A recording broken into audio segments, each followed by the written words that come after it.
If one magical frequency healed everyone, pianos wouldn't need stretching, singers wouldn't bend notes, and gamelan players wouldn't tune by their ear. Let's look at the real science behind musical frequencies that heal. You've probably heard people say that certain frequencies like 432 Hz, 528 Hz have healing properties that even repair your DNA. The thing is that healthy or more harmonic sounding music does not come from a single number or from a secret mathematical relationship like the prime number relationship with 432 Hz. What our ears and body respond to are the relationships between those frequencies and their overtones, which are the multiples of those frequencies, but also the context of that music.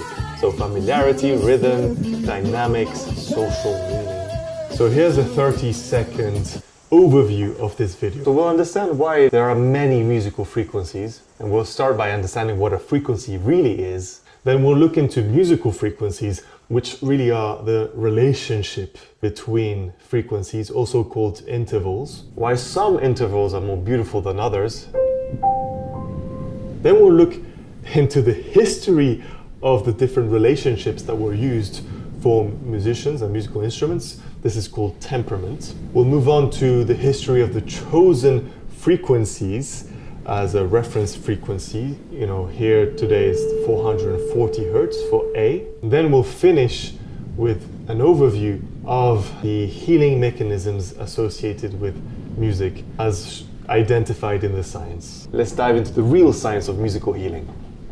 A frequency is how fast something vibrates. This is vibrating. Faster, slower, and so lower. Now, two frequencies that are close to each other, you'll hear some beating or roughness, interference.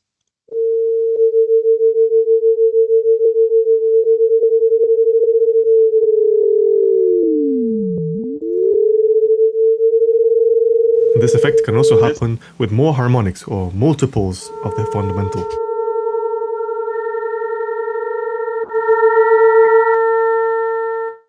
But you'll see real instruments make many vibrations. This tool will detect the frequencies that it hears. So for instance, if I'm speaking, it goes up or down. If I play one note, there's a fundamental frequency. But if I look at the same note in its complete frequency spectrum,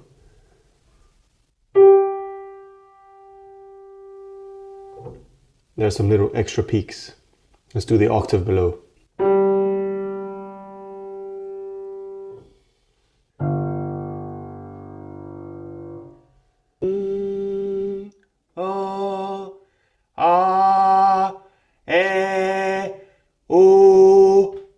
And just to show you a chord,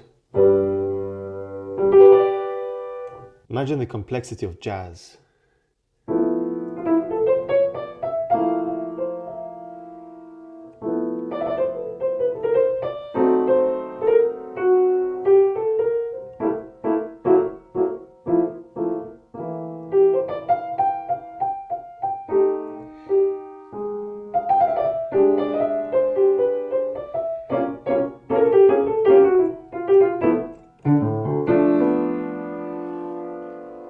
So now that we've seen that real instruments have multiples of the fundamental,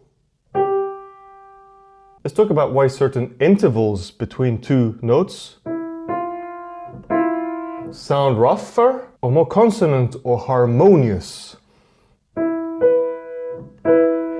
Consonant just means more pleasant to listen to or less distracting, but it does not necessarily mean more healing or more healthy. We'll see later what contributes to healing. So these two, because they are very close to each other, it makes sense that it's this beating, this roughness, the perceptual interference that happens. But why would these sound more rough? Well, again, it has to do with how the multiples of the fundamental frequency line up. There are some intervals that are identified as more pleasant because of the relationship they have. So for instance, the octave, which is 2 times the fundamental frequency, but it really is half the length of the string. The perfect fifth, which is 3 halves times the fundamental frequency. And finally, the major third, which is 5/4. It's 4 steps up.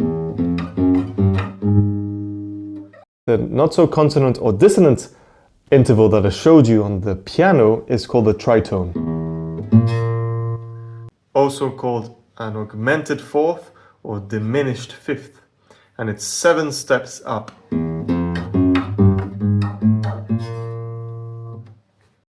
The reason I'm showing it to you on the guitar is because these fractions, these ratios, are actually much better preserved on a string. And we'll see later on why this is when we talk about temperament.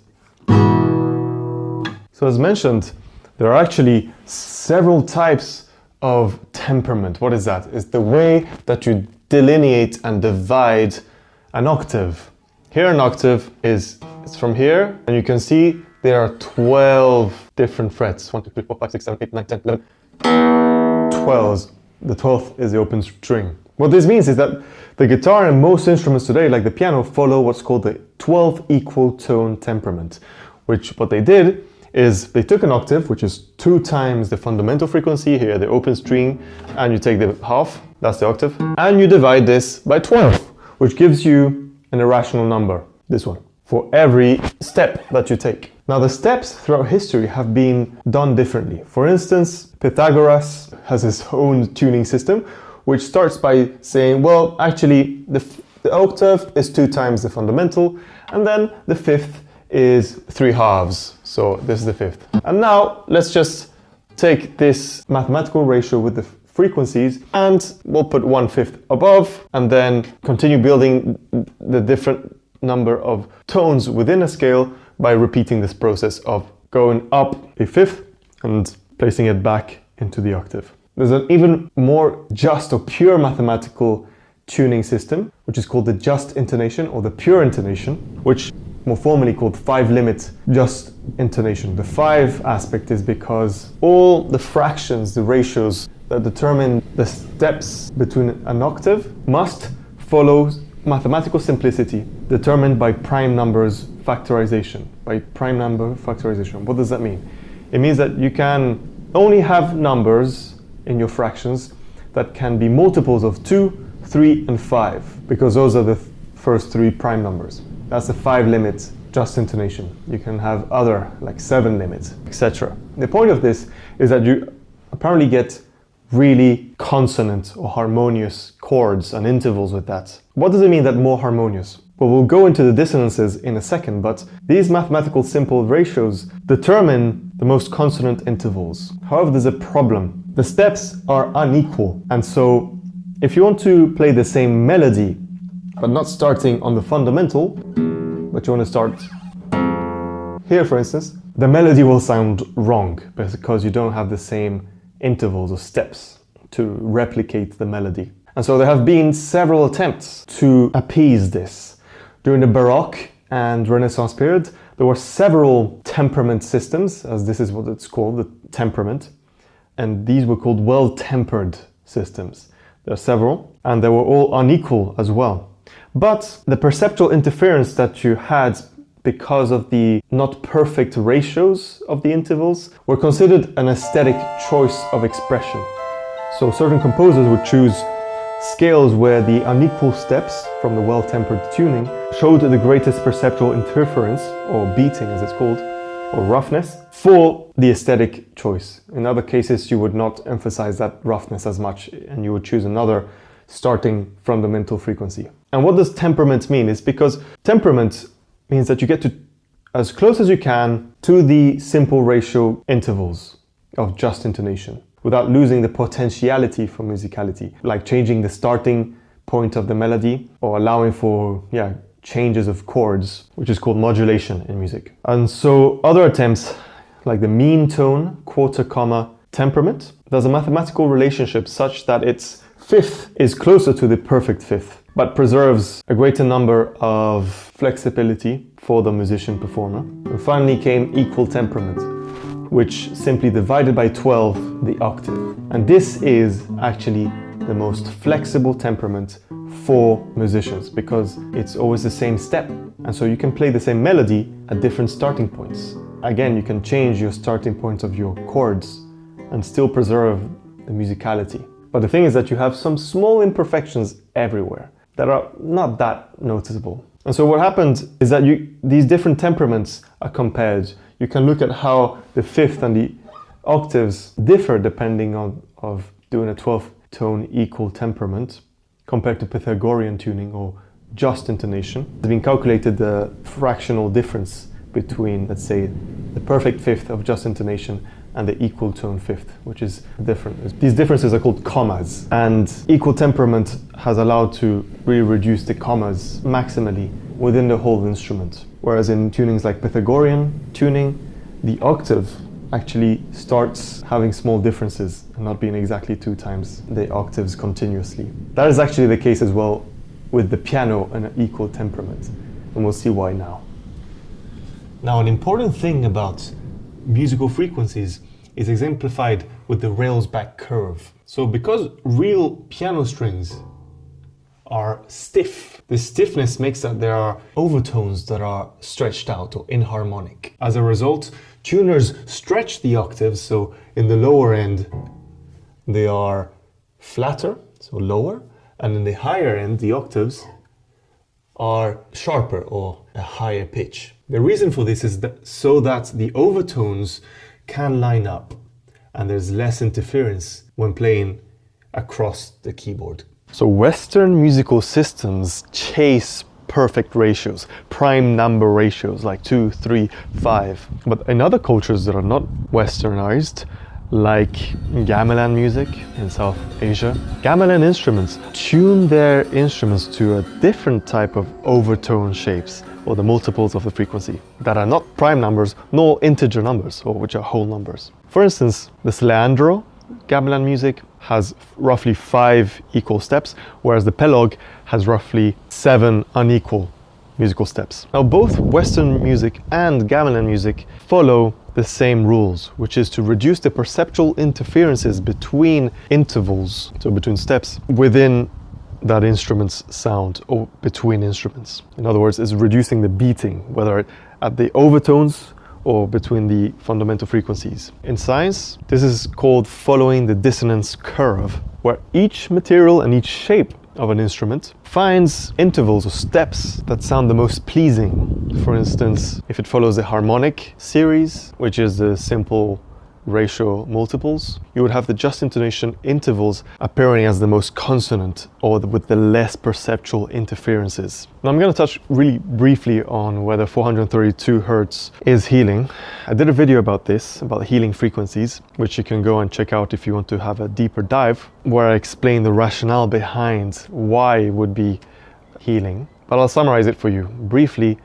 It's just a mathematical theory with no evidence. There is a study that has been done comparing 432 Hz and 440 Hz, measuring physiology and psychology, but I explain in that video why I believe it relates to a novel familiarity effect rather than relating to the maths.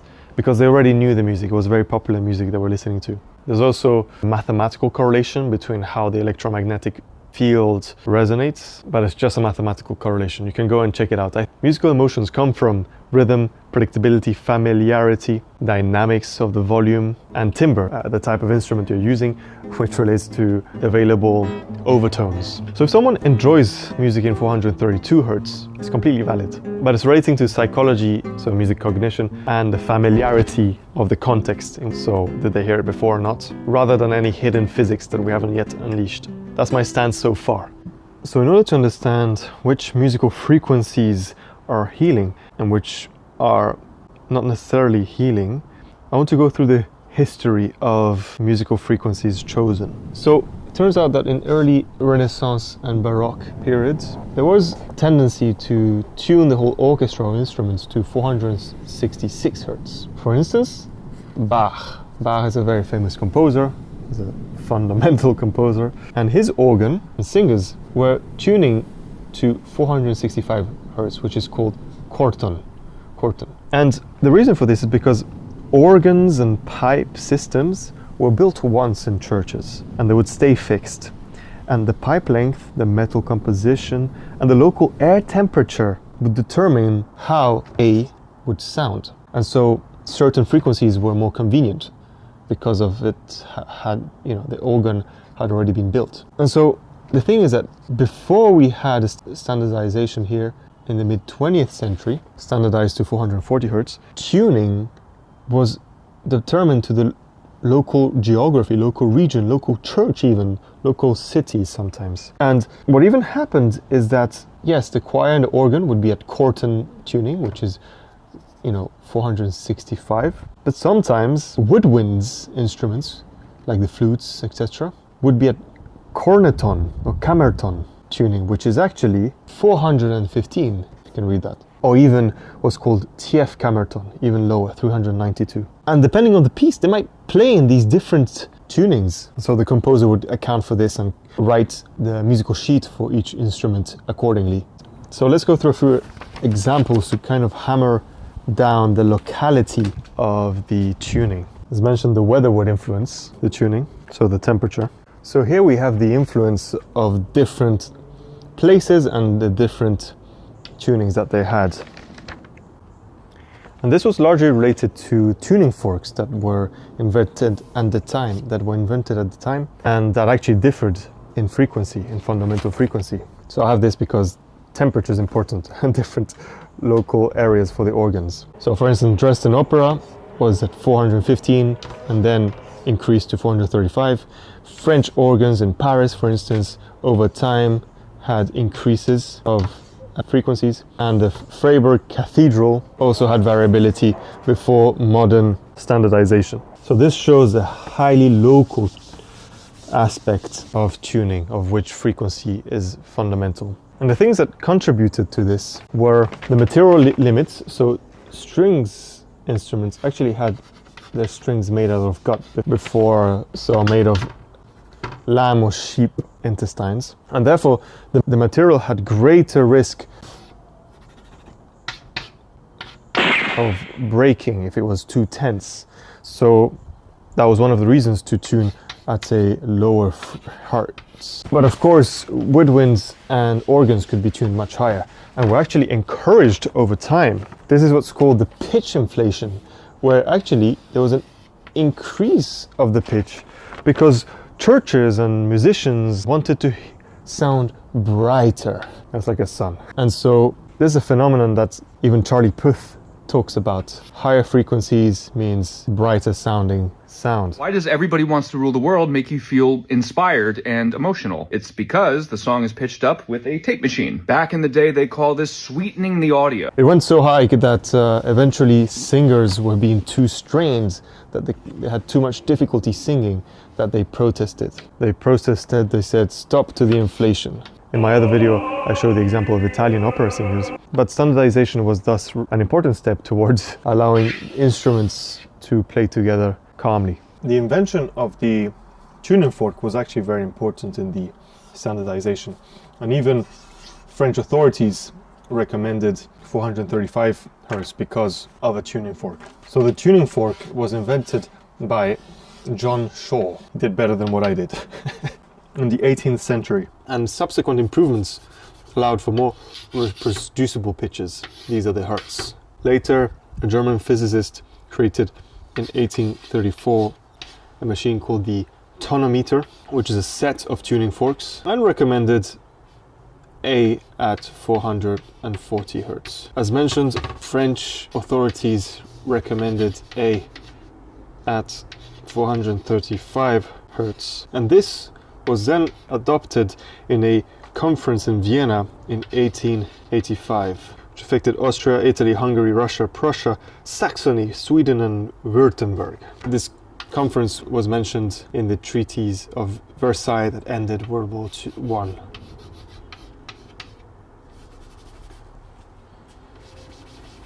That's how important the concert pitch standardization was. Now the standardizations to 440 Hz was first done in 1917 by American musicians, which is the American Federation of Musicians, calling it the American Standard Pitch. The US, there was already an early adoption of 440 Hz by instrument makers. In London, in 1939, there was a conference where several European countries like France, Germany, Italy, England, and the Netherlands met and recommended A at 440 Hz. Since then, several orchestras and instruments have been using 440 Hz, but there's still some variations where some orchestras tune slightly higher or slightly lower for different reasons. Maybe because of the local tradition, because of the acoustics of the halls, or maybe the instrument ensembles, maybe trying to replicate the Baroque or Renaissance periods tuning. So I would like to explore now a brief overview of the healing and well-being mechanisms associated and identified with music. First, as a reminder, healthy or more harmonic does not relate to one single number, but the relationship between frequencies. As a reminder, the reference frequency or pitch for A changed throughout history, and what it does when you change, you just shift the entire ladder. We have also seen that the ladder, the steps, have also varied throughout history with the temperaments. So the psychoacoustic effects by changing the ladder remain mostly the same. Yes, maybe an increase in brightness or a decrease in brightness. Now there's an argument saying that simpler mathematical numbers or prime numbers is more natural sounding. But there are plenty of natural phenomena that are perfectly well modeled with physics using irrational numbers like pi or the exponential. Even in the case of vibrations and frequencies, Pi and the exponential are key number in the formula for frequencies. So if music helps you, it doesn't relate to one magical frequency or number. It relates to how it is built and how you engage with it. So again, remember, consonance or harmonious relationships relates to the extent that the interval sounds rough, but that can also be an aesthetic choice to make it sound rough, as we've seen in history. More importantly, the context, to which extent you're familiar with it, with the music or the sounds, is much more important. Here we can mention different cultures like Gamelan music, where a lot of people appreciate Gamelan music, like in Southeast Asia, and therefore derive pleasure with different types of intervals. And so finally, any specific reference frequencies like A at 440 or other numbers have not been associated with healing specifically. Let's look at what has been associated with musical well-being.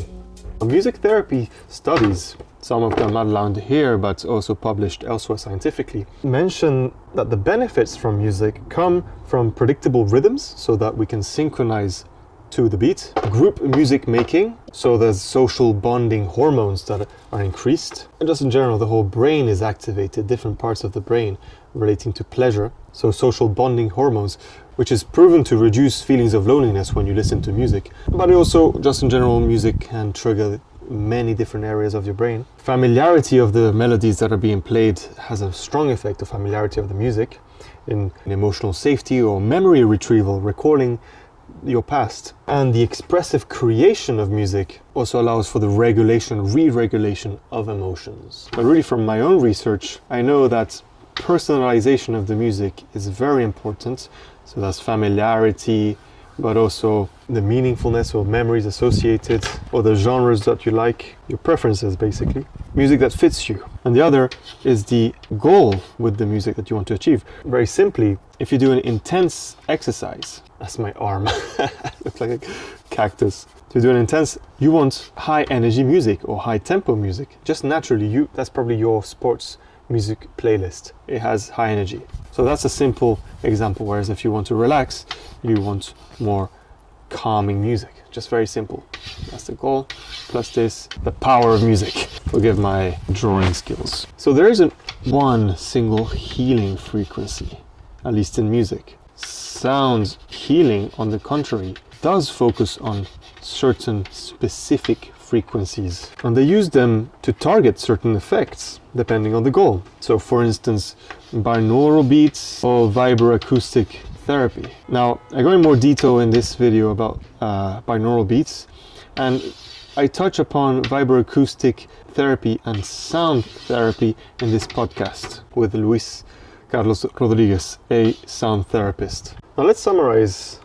What are the actual healing mechanisms of music that you can apply to your daily life? So you want the music to be familiar and to your taste. This is obvious. You prefer to listen to music that you like, but also tailored to your goal. Then you want rhythm if you want movement and to synchronize to it or use it as a motivation, as an engine. You can make it social because music is very social. Either if you're alone, it can actually reduce your feelings of loneliness, but there's a strong effect of sharing that music. You want to share the musical experience, play with others, for instance. Then make use of the volume that's appropriate. If you want to relax, you want to put it lower volumes. If you want to have fun, well, usually everyone in parties puts the volume very loud, but obviously, I don't know, I start to use earplugs now so that I protect my hearing. So we've learned there is no one musical frequency that is healing. We've touched upon a bit here on the musical mechanisms for healing, but we want in a lot of detail what are the musical frequencies. What are things you can take away? You know, volume, take care of your hearing, please. If you want even more pure or consonant sounds, you can use pure or just intonation. But you can also explore other cultures like Gamelan music. You can experiment with stretching your overtones. This can be done on electronic synthesizers, for instance, or if you're creating your instrument, you can do that. And we remember that musical frequencies have a much greater important role when we look at relationships. But really, if we really want to understand the benefits I mentioned of familiarity, personalization, rhythm, melodies, we have to also look beyond just the intervals. To understand the healing powers of music, we also have to look at the harmonies, the rhythms, the timbre, predictability, the structure, neurobiology, the spirituality, the religion, the meaning associated with the music, the social aspect, groups, in groups. There's not one frequency that's going to cover all of this. Thank you for studying with me and watching this film. As we know now, there's no magic frequency that heals everyone. But when the frequencies move together, our voices, instruments, even our hearts can synchronize, our body can synchronize. And that's where real healing happens. Make sure to let me know in the comments what is the next topic you'd like me to dive deep into. Is there another aspect of music and its therapeutic applications, sound therapy, rhythms that heal, another aspect that heals that you've thought and that I spoke about in this video? Let me know and let's study together. Make sure to subscribe, comment and like. These are good books.